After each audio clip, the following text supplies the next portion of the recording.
There's lots of great gathering jobs to be done in Scotland at the end of the summer. You've got the berries in Tayside, the wheat and the barley of East Lothian and in Banffshire, and here in the Highlands there's a very special gathering job to be done as well. In the background there, these chaps are gathering heather flowers. But they're not going to end up in the tartan tourist shops of Aberfoyle and the Glen below us. No, these flowers are going to end up in this.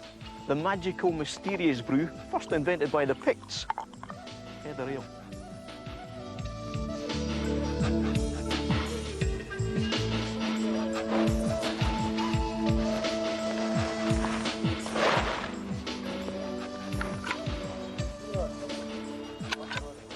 It's the actual flowers, the nectar that we want from the heather.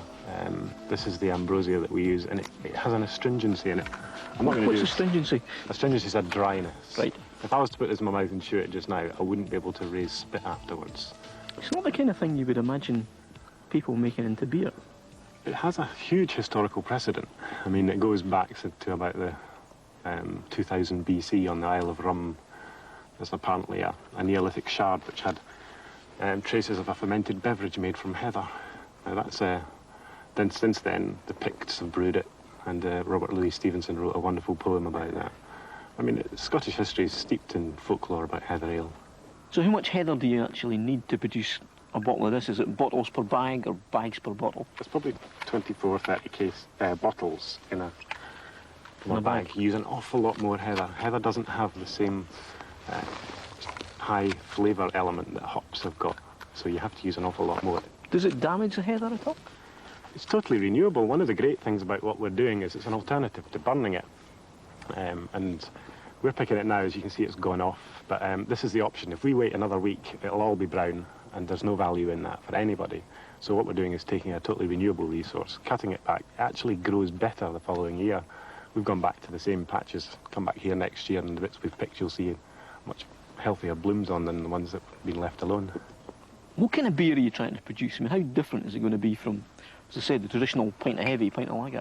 It is different. I mean, the aroma's different. It's peaty, floral. The thing about beer is that malt is very sweet, so you need something to balance that sweetness. And the astringency of the heather is what balances the sweetness. If it was just malt on its own, early ales needed some kind of flavouring. And Scotland has 11 million acres of this. You know, it's absolutely wonderful to use it as a resource for flavour.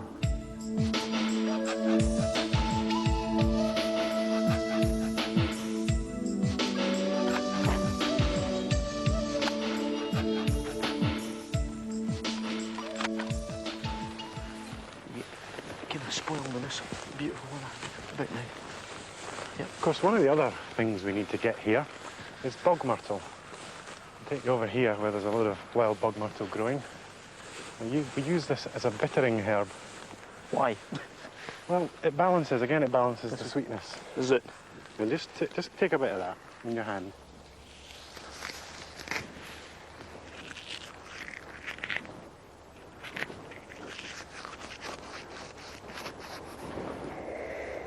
It smells like bay, I would say.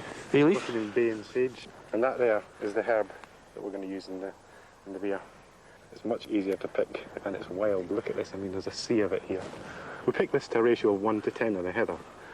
So we're going to fill up, for every 10 bags of heather, we need a bag of bog myrtle. And that's the ratio that I've got for the ancient recipe that I'm using. And it's not just the work in the field that's required. Bruce has also spent years researching into heather ale to make a really authentic brew. And he's lucky having discovered what has to be the mecca for all serious beer enthusiasts, Glasgow University's Scottish Brewing Archive. Most of the recipes that I've had in the past have all come from these shelves here. Thousands of recipes here. How long did you spend in here researching it? Hours. I mean, times, days as well would go past, because when you come into a place like this, you can spend an afternoon, and then you've only got a fraction of what you want, so you would ask, oh, I've got to get back and get some copies of that, or whatever. So you come back, as soon as you've got time, you come back and try and fill in the gaps. Does it go back quite far? Because it certainly looks as though they go back far. It's about early 1700s, I think, was the early books here. Here's a recipe for heather ale there. Quite a short one. So there's some poetry as well to heather ale. From the bonny bells of heather they brewed a drink lang syne, was sweeter far than honey, was stronger far than wine. Robert Louis Stevenson, heather ale. So is this one of the recipes that you used for your inspiration for your heather ale? That contributed to the recipe, that plus other ones that we found here. I mean, there's about 15 or 16 different heather ale recipes in the archive. What about the difference between beer and ale? Because that's something that's always confused me. Right, well, beer is specifically made from malt and hops and water. Right. And ales can be made from literally anything, but principally barley juice fermented. And so they could contain lots of local things. But the problem with that's become that beer has now become the generic term for ales. And so therefore what we're doing is against the law here, the Act of Brewing. It's against? Yeah. Well, seriously against the law? Well, I mean, the 1711 one. This law prohibits brewers from using any ingredient in brewing except malt and hops. That's pretty specific. Yeah, so I mean, at this point we are, I suppose, breaking this old law. So what's the fine then? The fine Is it here, serious? you know, £100 and 3 months in... 3 months in prison is pretty serious. Yeah. Well, they say the proof is in the pudding, or in the brewing, as in this case. And after our day picking the heather, I joined Bruce at a brewery in Alloa, where he'd arranged to make up his latest batch. So what's the process then? This is the same process as most beers are made. Put a ton of malt in there and mash it for about 2 or 3 hours. And then it runs off from underneath.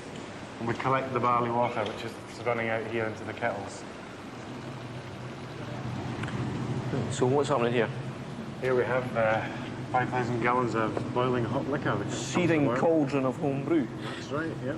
So at this point we're going to put the heather in. How many? 35 sacks of heather, okay? After you. Okay. Yeah. It's boiling for an hour and a half now, so we're going to prepare for the cast. The other half.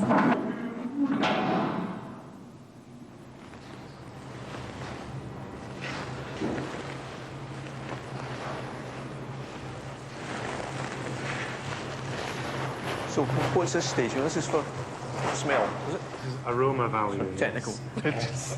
Well, shortly we'll be opening that valve, and that'll pour hot beer all over the heather flowers, where the flavour will be picked up by the hot beer and then cooled and fermented. So what about the problem? I mean, you know, we've been picking the heather yesterday. That's happening now. What about continuity? Or do you just make one big batch and hope you've got enough to last you a year? Well, no, we're picking about 500-600 bags of heather this year, and they're going into a chill store over in Scotland, which means that we can keep them nice and cool all year. They'll cold dry, and so we have a stock of heather that hopefully will last us the whole year.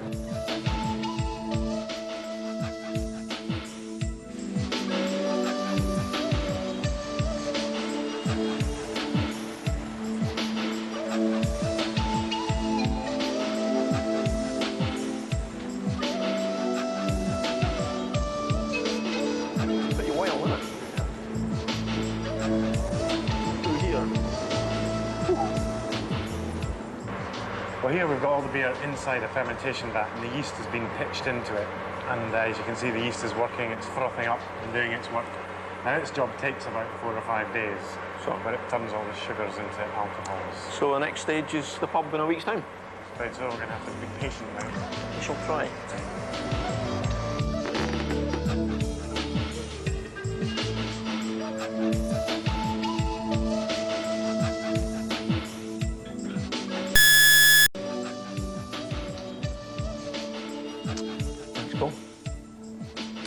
Well, as a reporter, it was a difficult decision as to which story to cover this week. But the transition from this to this in one easy movement is the only story to follow. Solange.